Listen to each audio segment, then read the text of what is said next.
And let's turn attention now to the COVID-19 pandemic, where policymakers need to adapt policies and institutions to enable small businesses make a greater contribution to post-pandemic economic revival. This is coming from participants at a global summit held online by United Nations Conference on Trade and Development. They are optimistic that micro, small and medium enterprises can power stronger recovery from the COVID-19 pandemic due to their innovative and opportunity-seeking nature. They want governments to give them more support.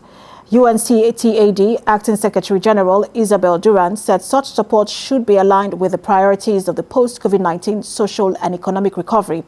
Ms. Durant said that short-term support measures such as relieving tax burdens on MSMEs, extending debt finance and employment support are certainly needed and should be continued.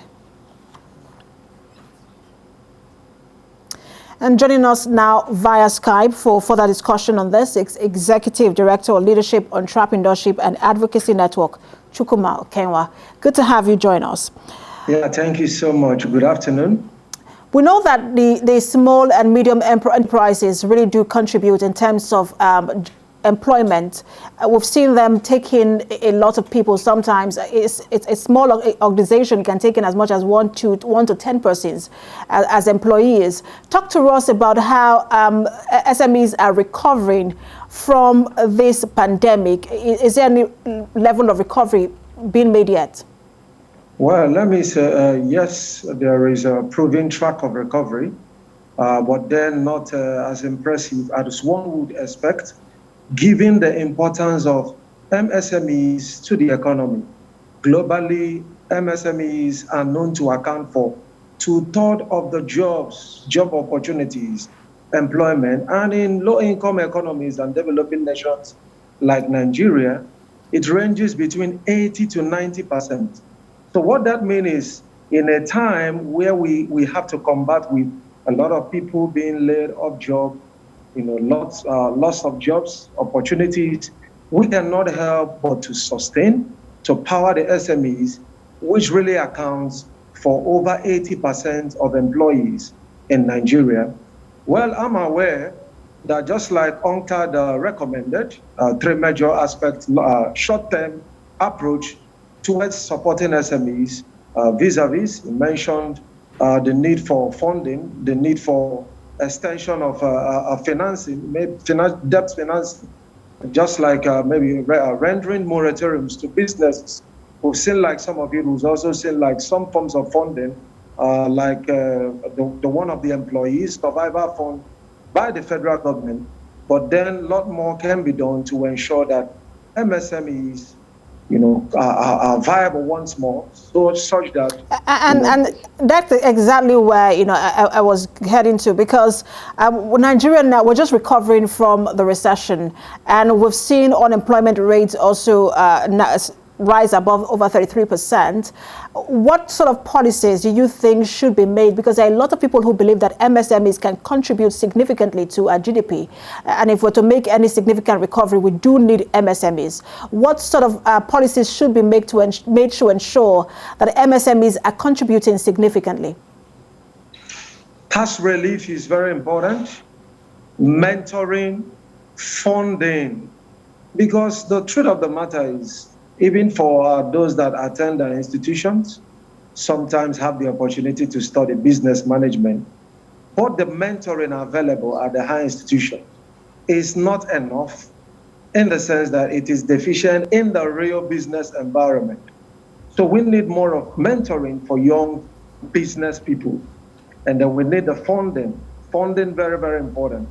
And I think that shouldn't also be left for the public sectors alone, for the government alone. Private players should also take the part of, like I know of a very good foundation, renowned foundation, that has in the past 10 years empowered over 10,000 businesses across Africa. And I mean, such kind of stories is one that private sectors could replicate to empower more young persons and to support businesses. And through so, we can create more employment, more job opportunities, and with that, we can mitigate against the impact of COVID-19. Is it Let's look at some of the policies that have been made so far in terms of funding. Some of these MSMEs complain that funnily enough, they can't access these funds. That's been very difficult. And you've also talked about moratorium. Sometimes the moratorium is so short that you have not even made profit. You have not recovered from the debt. And then there is also the issue of tax, where sometimes, local governments, the state government, the federal government are all coming with different forms of levies. How do you think this should be resolved so that we stop having businesses that are shutting down because of some of these issues? For the moratorium, I would recommend at least 2 to 3 years. I mean, giving someone just less than a year or 6 months, it's not healthy enough, considering that we are not even already in the post-pandemic era. I mean, we are in the COVID-19 era. The impacts are still there. Businesses were badly affected. So 1 year is not enough. And then when you now talk about the issue of multiple taxation, I think open governance system will really help, because we'll have cases where a state government could come, charge the functionaries not to initiate multiple taxation for the indigents. Unfortunately, when it comes to the implementation, some of those government functionaries do not follow, the instructions. But the question is, when that happens, if there are infractions, who do you complain to?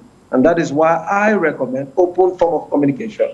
There should be a channel for those who are victims of such to relate immediately, and that will help not just in making policies, but also policy implementation. Policies could be wonderful, they could be good, well formulated, but when it is deficient in implementation, then the very essence of making the policies at the first instance is defeated. So I think there is a need also to monitor compliance and to open conversation between the indigents and the government. Absolutely. Well spoken. Executive Director, Leadership, Entrepreneurship and Advocacy Network, Chukwuma Kenwa. Thanks for talking to us. Thank you so much.